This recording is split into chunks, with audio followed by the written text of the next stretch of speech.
AP deputy CM Pawan Kalyan పర్యటనలో drone camera కలకలం రేపింది. తోగూరుపేట పులపత్తూరుకు మధ్యలో డ్రోన్ కెమెరా చక్కర్లు కొట్టింది. చెయ్యారు నుంచి పవన్ కళ్యాణ్ పాల్గొనే సభ వద్ద కూడా డ్రోన్ కెమెరా చక్కర్లు కొట్టడంతో అధికారులంతా అప్రమత్తమయ్యారు.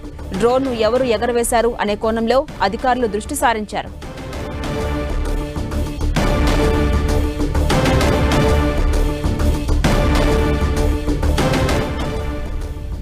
AP deputy CM Pawan Kalyan టూర్లో భాగంగా డ్రోన్ కెమెరా కలకలం రేపింది. తోగూరుపేట పులపత్తూరుకు మధ్యలో డ్రోన్ కెమెరా చక్కర్లు కొట్టింది. చేరు నుంచి పవన్ కళ్యాణ్ పాల్గొనే సభ వద్ద కూడా డ్రోన్ కెమెరా చక్కర్లు కొట్టడంతో అధికారులంతా అప్రమత్తమయ్యారు. ఆ డ్రోన్ను ఎవరు ఎగరవేశారు అనే కోణంలో ప్రస్తుతం అధికారులు దర్యాప్తు చేస్తున్నారు. ఇక ఇదే అంశంపై మరింత సమాచారం మా ప్రతినిధి శ్రీనివాస్ అందిస్తారు. శ్రీనివాస్, ఝాన్సీరాణి ఇవాళ ఉదయం నుండి కూడా డిప్యూటీ సీఎం పవన్ కళ్యాణ్ అన్నమయ్య జిల్లాలో పర్యటనలు చేస్తున్నారు. ఆయన అన్ని గ్రామాలు కూడా తిరిగి అక్కడ తొగురుపేట పులపత్తూరు ప్రాంతాల్లో సభలు కూడా నిర్వహించారు. ఈ సందర్భంగా అక్కడ ఒక డ్రోన్ కెమెరా అనేది ఎగరడము, అక్కడున్న పరిస్థితిని అంతా షూట్ చేయడము కలకలం రేకెత్తించిందని చెప్పుకోవచ్చు. అసలు ఈ డ్రోన్ కెమెరా ఎవరు ఎగరేశారన్న సమాచారం కూడా లేదు.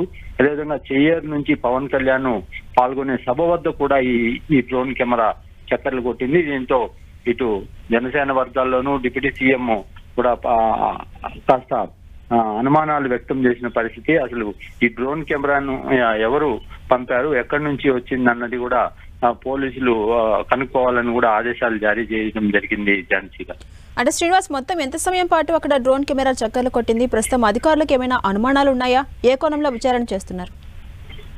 అంటే ఈ తొగురుపేట పులపత్తూరు మధ్యలో డ్రోన్ కెమెరా ఎగరవేయడము, ఆ తర్వాత అది ఉన్నట్లుండగా వెళ్ళిపోవడము, మళ్ళీ కూడా చెయ్యూరు ప్రాంతంలో కూడా కనిపించడము ఇటు పవన్ కళ్యాణ్ తో పాటు ఉన్న వాళ్ళందరినీ కూడా ఆందోళనకు గురి చేసింది. దీని మీద వెంటనే పోలీసులు అయితే విచారణ ప్రారంభించారు. సభ వద్ద ఏదైతే చెయ్యూరు నుంచి సభ జరిగింది అక్కడ కూడా ఆ ప్రాంతంలో కూడా చక్కర్లు కొట్టిన దాని మీద అయితే పోలీసులు ఆ డ్రోన్ కెమెరా ఎవరు ఎగరేశారు అన్న దాని మీద విచారణ అయితే జరుపుతున్నారు. Jhansi Rani. Right, thank you Srinivas.